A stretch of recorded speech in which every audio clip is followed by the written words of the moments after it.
Hablemos hoy del atrapamiento mandibular, de qué es el atrapamiento mandibular. Conversemos acerca de este caso.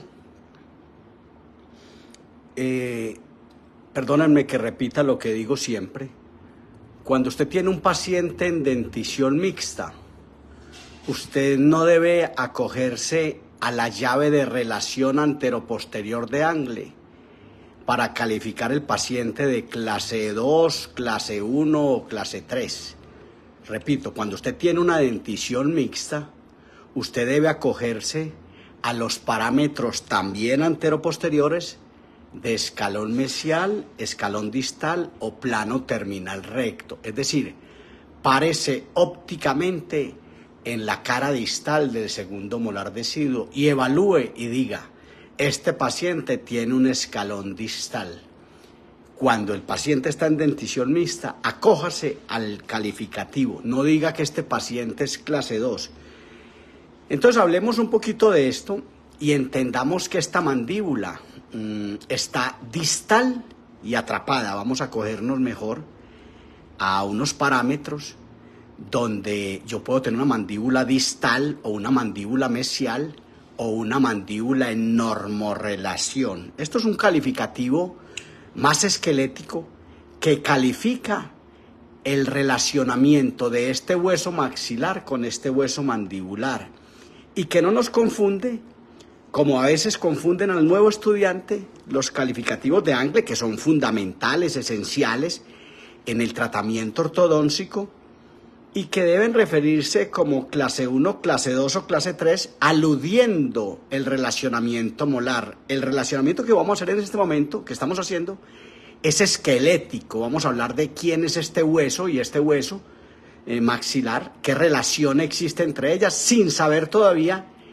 quién es este maxilar con respecto a la base craneana, que sería lo fundamental, ¿cierto? A veces, porque no sabemos esto, creemos que este paciente hay que usar un aparato bimaxilar, como todos los bimaxilares, los aparatos de ortopedia, y avanzar, y hablar del avance mandibular, traer la mandíbula hacia este punto, ponerla en una relación molar clase 1, y traerlo acá, y hacer un aparato bimaxilar, que lo único que va a hacer es pelear con este componente muscular que gobierna esta mandíbula y que es la que la tiene distal. Esta mandíbula está distal por un patrón funcional autónomo del paciente en su equilibrio general integral, en su baricentro. Entonces no es bueno que yo venga y diga: no, es que en 1902 desarrollaron un Bionator que se llamaba monobloc y yo voy a avanzar la mandíbula, el cacareado avance. No. De repente, si yo avanzo la mandíbula y peleo con esta musculatura que gobierna esta posición distal, lo que voy a hacer es traer esta mandíbula hasta este punto y hacer que la contrafuerza o reacción, la reciprocidad vectorial, se descargue en ese aparato bimaxilar que tiene un arco vestibular superior como este. Esto es un Bionator, esto es un monobloc, esto es un Bionator. Ese arco vestibular que está puesto en el arco superior, seguramente lo que va a hacer al pelear con esta musculatura es traer esta mandíbula, esa maxila hacia atrás, tumbar la maxila, la premaxila, lingualizar dientes anteriores, y entonces nos convertiríamos en unos overjetsistas. Un overjetsista es aquel que le preocupa mucho el overjet y que resuelve esta distancia que hay entre este punto y este punto. Es decir, eso resuelve el problema overjet. Es posible que quede muy contento cuando avance la mandíbula y tumbe esta premaxila, porque la va a traer y la va a poner acá. Pero ¿quién es el punto a post-tratamiento con respecto a la base craneana, al perfil facial? Recordemos que el ser humano viene en detrimento, viene en una especie de mutación donde el hueso maxilar se está quedando atrás. Es decir, el ser humano está perdiendo apostura, el esqueleto facial está perdiendo la posibilidad de venirse hacia adelante. Entonces, entendamos esto. De hecho, aclaro, esto hay que aclararlo todos los días, todavía veo que no está claro, que el 98% de esos pacientes clases 2 que conocemos, de esos pacientes que llamamos disque de segunda clase, como si fuéramos clasistas, que esos pacientes clases 2 El 98% de esos pacientes ya tiene el punto A atrasado. McNamara 1981, y concluyo lo que dice McNamara. Es decir, estamos partiendo de un punto de partida irreal. Tenemos maxilares retraídos, sin embargo, todavía existe en el mundo.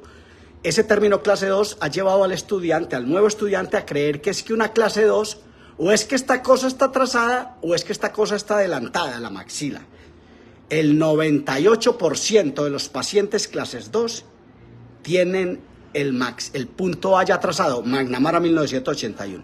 Por consiguiente, sería muy bueno que el nuevo estudiante, ya nosotros los viejos ya no aprendemos, yo ya veo gente que no aprende ya más, sería muy bueno que el estudiante sepa que lo que tiene es una mandíbula distal. En México se usa mucho el término mandíbula distal o distorrelación, gracias a Dios. Entonces, entender esto y entender que lo que tenemos, de repente esto le da más luz al razonamiento analítico secuencial de un nuevo estudiante, que va a decir que es que esta mandíbula está distal o que está atrapada. Esta mandíbula tiene la misión fisiológica de desatraparse por sí misma mediante abrasiones fisiológicas, desgaste de la superficie oclusal de los posteroinferiores, deciduos, y ese frote lateral, esas abrasiones que se van dando, son las abrasiones que van a hacer que esto gane la dinámica que hoy no tiene. Y que no puede ganar porque esta mandíbula se quedó atrapada fisiológicamente. Si este paciente hubiera tenido un patrón de respiración distinto, si hubiera tenido una familia distinta, que hubiera tenido de pronto una mayor ventilación, si el paciente hubiera dormido con una entrada de aire todas las noches, con la posibilidad de entrar aire a la habitación, si este paciente hubiera tenido una mejor ventilación, de repente tendríamos otro paciente. Somos seres neumáticos, aprendámonos esto. Tenemos 4 huesos neumáticos que cada uno tiene de 2 senos, es decir, tenemos 8 pulmoncitos en la cabeza, somos seres neumáticos. Creemos que la respiración es solo para el pecho, para los grandes pulmones del pecho. No, tenemos una cabeza que tiene unos pulmoncitos,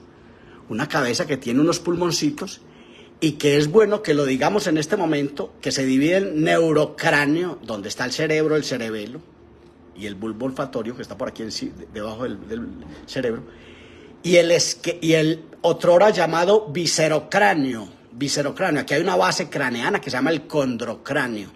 Y entonces aquí hay 8 huesitos que encierran esta calota, mejor llamada calvaria, que es la clasificación actual, la calvaria. Entonces esta clasificación hace que esto tenga 8 huesitos y que esto tenga 14 huesos, es decir, el esqueleto facial, y es esquelético. Pero seguimos en la clasificación esplagmocráneo y viscerocráneo, que denota o que deja entrever o que hace la acepción de que esto es visceral. Esto no es visceral, esto es esquelético, se llama el esqueleto facial. Entonces, en esa medida, volvamos a esto. Esto es un atrapamiento de la mandíbula brutal que hay que considerar. Un atrapamiento de la mandíbula que hay que sacar esta mandíbula, hay que desatrapar esta mandíbula. Entonces, lo que tenemos aquí es una maxila, es un atrapamiento mandibular, una maxila que tiene atrapada la mandíbula.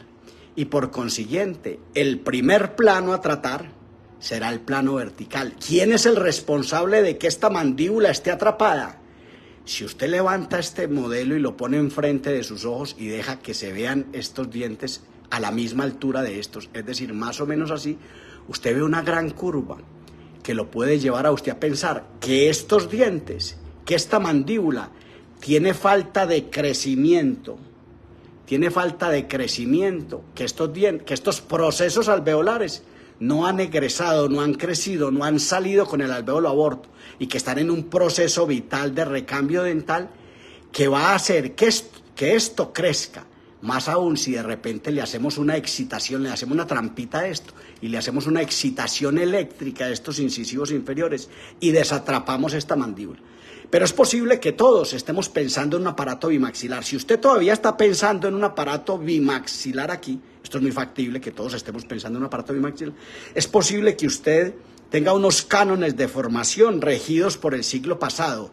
Ahora, no porque sea del siglo pasado es malo. En el siglo pasado está las bases del conocimiento que hoy tenemos y es muy importante que lo tengamos presente, pero que entendamos, hoy hay que pensar en una ortopedia diferente. Tenemos que pensar primero en el tamaño de las arcadas dentales. Entonces yo vengo a decirle, ¿qué pasaría si de repente usted expansiona adecuadamente este arco, que a juzgar por las apariencias, este ancho mesiodistal de este lateral, este ancho mesiodistal de este central, y estos 4 dientes, es factible que no quepa donde debieran caber, que es más o menos como en este arco, como en este punto. Y es posible que ellos sí hayan tenido que venir hacia adelante, así este hueso maxilar se vea con cierta deficiencia, ¿cierto? Esta eminencia canina nos muestra un canino, unos caninos presentes que de pronto van a tener dificultades para hacer su erupción,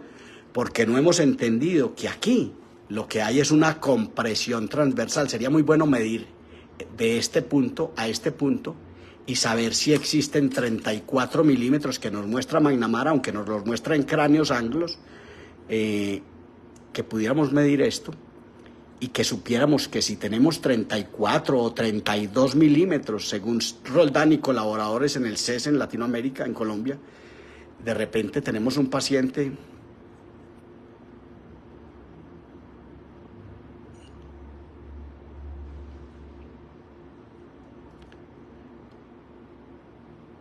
con 35 milímetros, 20, 30, 35 milímetros. Es decir, tenemos una compresión en el sector transversal, el sector anterior. No es bueno que si usted va a pensar en expansionar esto, aumente esta distancia intermolar. Pero en este caso, usted necesita despejar estos corredores de fosas por donde la mandíbula viaja. La mandíbula camina anteroposteriormente y está condicionada por estos corredores de fosas. Recordemos que los aparatos bimaxilares expansionan transversalmente las dos arcadas al mismo tiempo, al unísono y en la misma cantidad, porque son bimaxilares. Entonces entendamos que esta mandíbula podría caminar hacia adelante si usted le resuelve 2 problemas que tiene. Primero, si le amplía los corredores de fosas. Segundo, si desatrapa la mandíbula. Si entiende que hay unos dientes a egresar, que usted tiene que egresar unos dientes, y usted tiene que entender quién es el plano oclusal maxilar, quién es el plano oclusal maxilar versus el plano, versus la premaxila, ¿cierto? ¿Quiénes son estos dientes? Habrá una depresión, hay una protrusión dentro del alveolar, usted tiene que empezar a observarla. El diagnóstico es un proceso intelectivo que comienza absolutamente hipotético. Entonces, en esa medida, si usted piensa en que podría producir una excitación en estos dientes, le voy a presentar esta semana el PAMED propioceptivo. El PAMED propioceptivo es una herramienta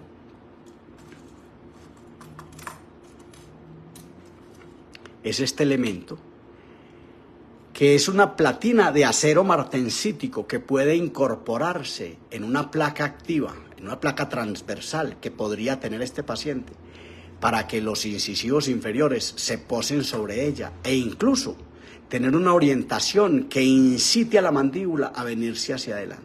Entonces, si usted da el tiempo, si usted pone en este paciente una placa con tornillo transversal muy puesta en el sector anterior, muy en el sector anterior, es decir, pone el tornillo aquí, contrariando unos cánones que todavía existen en la literatura clínica, que dice que el tornillo se pone aquí a la altura de bicúspides o entre bicúspides y el 6. Los tornillos no van por acá, mucho menos en estos casos donde la distancia intermolar está muy normal.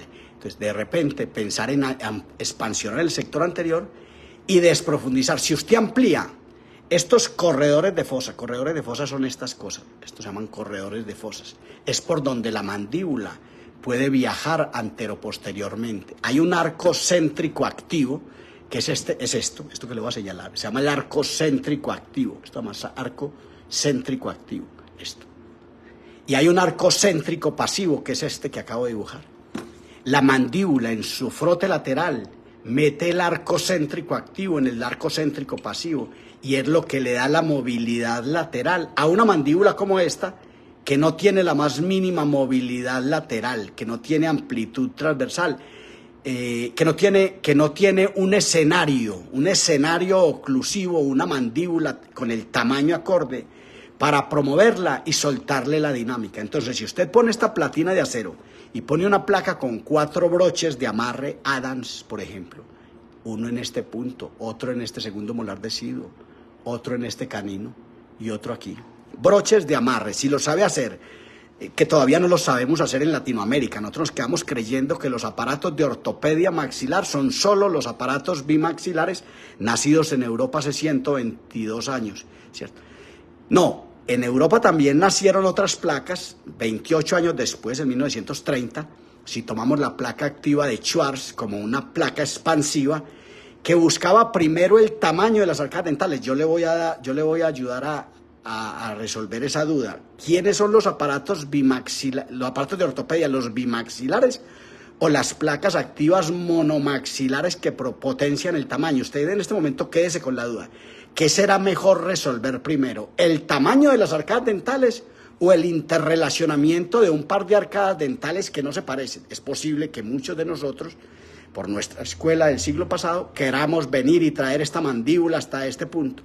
Pero cuando evaluamos transversalmente esta mandíbula y esta maxila, vemos que geométricamente, geometría proyectiva, no geometría euclidiana, que geométricamente este arco céntrico activo no cabe en este arco céntrico pasivo, sino en esta posición distal, que más adelante no alcanza a caber y por consiguiente no es bueno que intentemos ese avance mandibular que es lo que llamamos ortopedia maxilar, sino que intentemos la ortopedia monomaxilar inductiva, es decir, que cambiemos el tamaño de las arcadas dentales, resolvamos los problemas verticales primordialmente, desprofundicemos esta mandíbula a expensas de echar a andar, de hacer egresión o crecimiento dentro alveolar de estos posterior-inferiores, hacer un crecimiento alveolar mediante alguna excitación que se logre aquí, y ante todo, que saquemos esta mandíbula de ese atrapamiento mandibular que está condenando a este paciente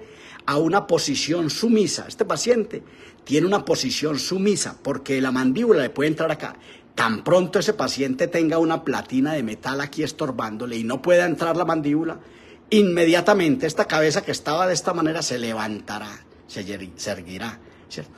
Entonces esta excitación, además de esta excitación, le dará dinámica a esta entidad llamada mandíbula, al tiempo que se está cosechando el tamaño de un escenario oclusivo donde tendrá que habitar la mandíbula mañana y ganar su dinámica. Esta mandíbula, este es un paciente que ama un atrapamiento mandibular, este paciente machaca alimentos en apertura y cierre, este paciente no hace la más mínima excursión lateral, este paciente lo único que sabe hacer es esto.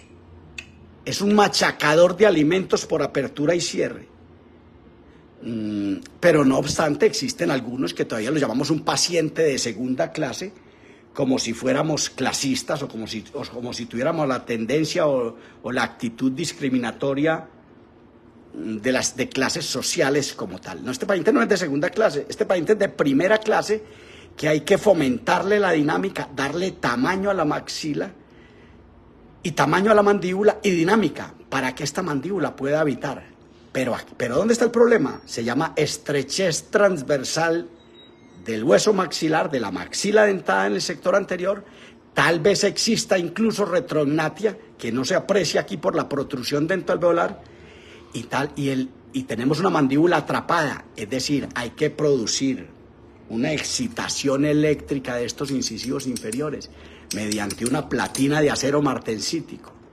Y venir, y esta excitación, con esta excitación, promover incluso, después de poner esta platina, promover que la mandíbula tienda a venirse hacia adelante, a chocarse en un contacto incisal ideal, que no está hoy en un contacto incisal ideal aquí.